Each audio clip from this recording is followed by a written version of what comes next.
Hey guys, so I'm going to attempt at kind of giving you some best practices for taking photographs, either photographs that you're using on Artsonia or the photographs you could potentially use or will be using for the pop art project, okay?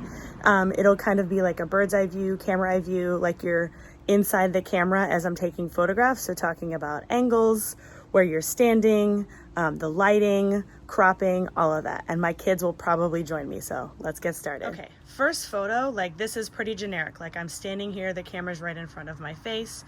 But some ways that you could take more interesting photos is by getting down to the ground, maybe getting close to something that has texture, and then snapping the photo. Look at those cute feet. So here I'm at the same angle again, just straight in front of my face, which is pretty common for people to take photographs.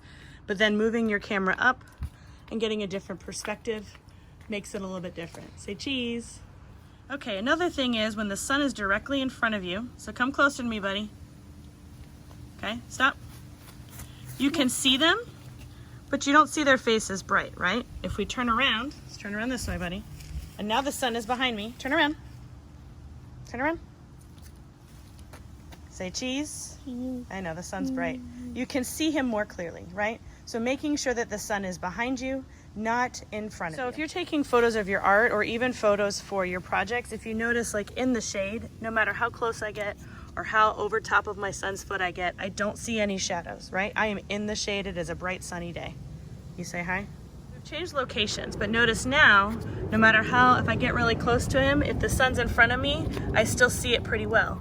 If I turn around and go this way, I start to see my own shadow. There we go.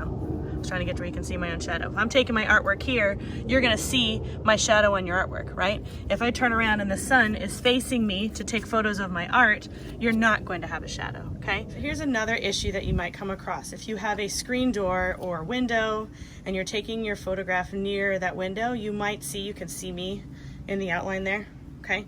You don't want that. You want your artwork and your portraits to have no distractions, right? So you're making sure that you're cropping and you're getting the lighting correct. Say cheese.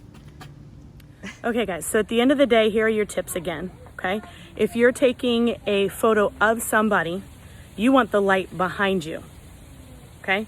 If you're taking a photo of yourself, you want the light to be shining on your face. I know it's bright, so it may not be the best. I'm currently standing in the shade and the lighting's not that bad, okay? If you have trees or you go somewhere where there's trees or an overhang, just making sure there's no distractions, right? Which means you might have to move your position several times until you don't see a shadow or the light is not blinding you, right?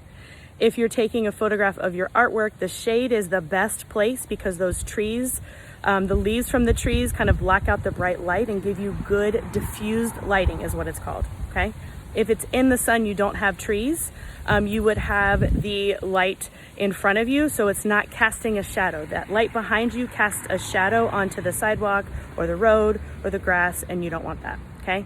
Again, making sure you're cropping out any extra space. So if this is my photograph, right, I'd maybe crop off the top so you can't see parts of the house or parts of the tree. Okay? Post questions in the chat. I appreciate you. I'm hoping that this is helpful in any way just to give you ideas about lighting, since some of your photographs have had shadows or are too dark. They should be taken outside. Thanks, y'all.